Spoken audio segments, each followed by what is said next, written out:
మహనీయుల చిత్రపటాల పక్కన రేవంత్ ఫోటో శాసన మండలి ఛాంబర్లో ముక్కున వేలేసుకునే దృశ్యాలు దర్శనమిచ్చాయి.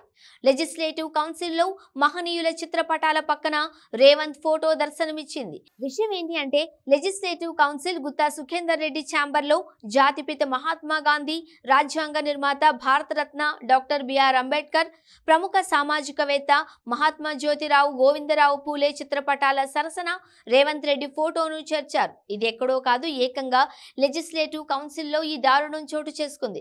కాంగ్రెస్ పాలనలో అధికారుల స్వామి భక్తి ముదిరిపోయింది అనడానికి సాక్షాత్తు లెజిస్లేటివ్ కౌన్సిల్ గుత్తా సుఖేందర్ రెడ్డి ఛాంబర్లో దర్శనమిచ్చిన ఈ సంఘటన తార్కాణంగా నిలిచింది.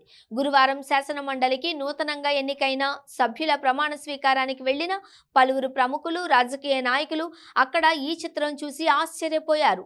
మహాత్ముల సరసన రేవంత్ రెడ్డి ఫోటో పెట్టడం ఏంటి అని అక్కడ చర్చ నడిచింది. అంటే అన్నామని అంటారు కానీ మరీ ఇంత దారుణమా? తెలంగాణ రాష్ట్రంలో ముదురుతున్న స్వామి భక్తి కలికాలం అంటున్న ప్రజాస్వామికవాదులు